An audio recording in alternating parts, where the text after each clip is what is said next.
Buddy, what are you doing?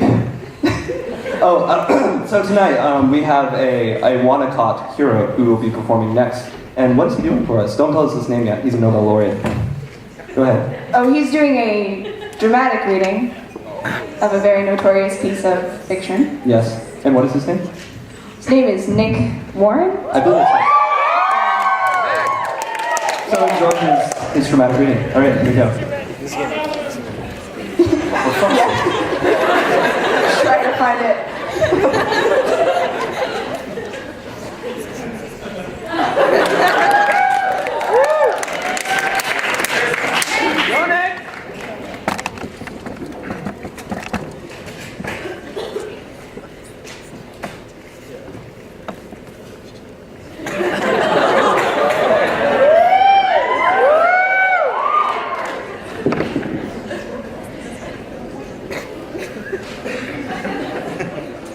Good evening, everybody.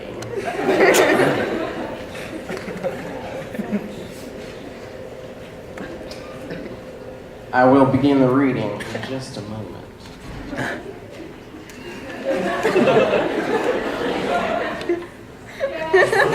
Don't freak out, everyone. We're still sitting back here. And the Prisoner of Azkaban.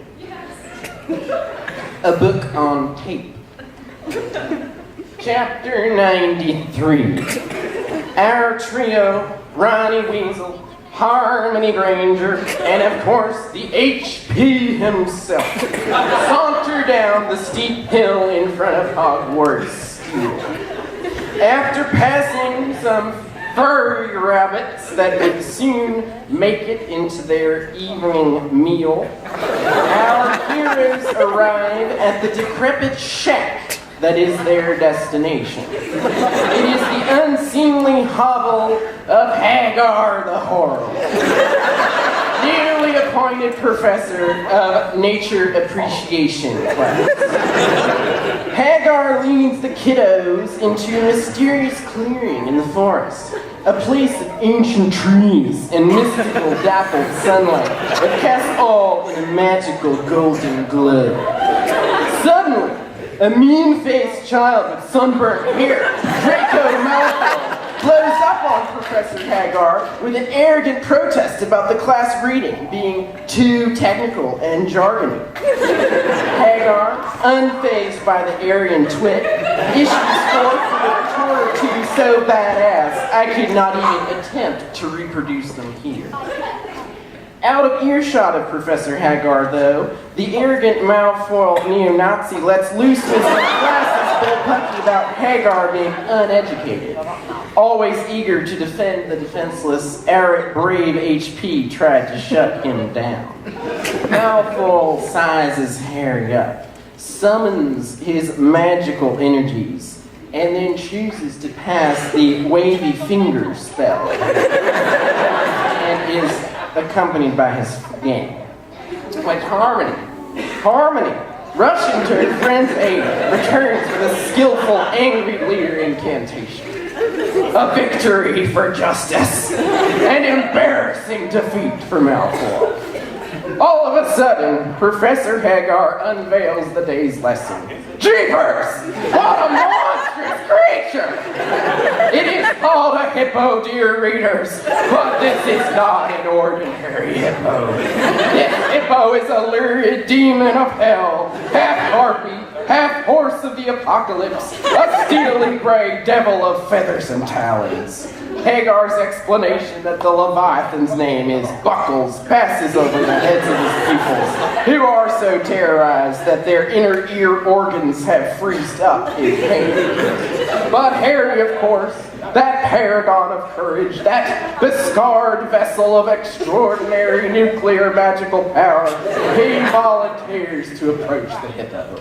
With a bravery bordering on recklessness, our HP swaggers up to Buckles like a cowboy, when all of a sudden he realizes that he has to tie his shoe. It takes a while to consider the relative benefits of double versus single knots, or whether he should just leave his laces nonchalantly untied. After deciding, he looks up to see Buckles bending down to tie his shoe, only to realize that monsters do not have footwear.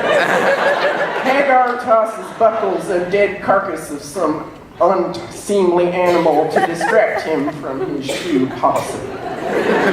But our HP, wanting nothing more than to tame this bird horse as his own, inches closer and closer to the monster, his hand outstretched as he rallies his magical powers out through his hand in a powerful monster domestication spell.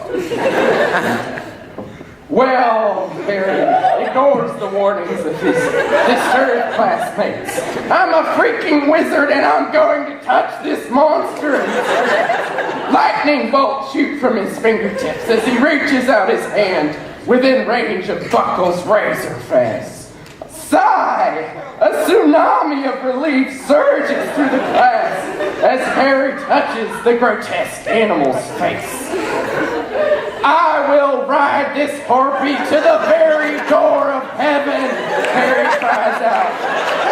Mounting the winged steed he has just so very skillfully tamed, our HP is the very epitome of badassery.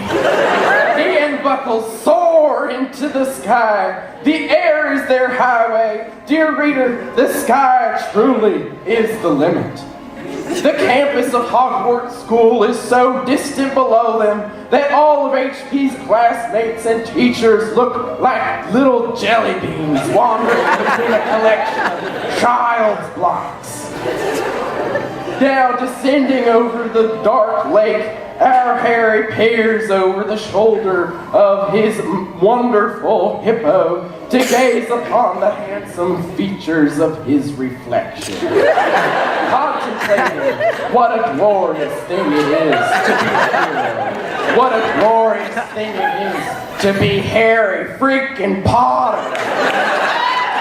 A shriek of existential victory issues forth from his mouth, and our Harry realizes that he is a man.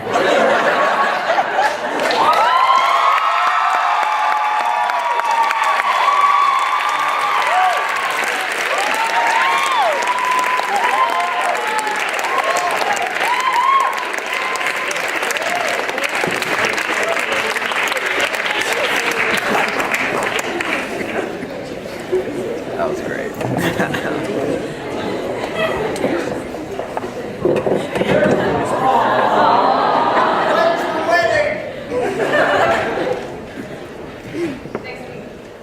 Next week.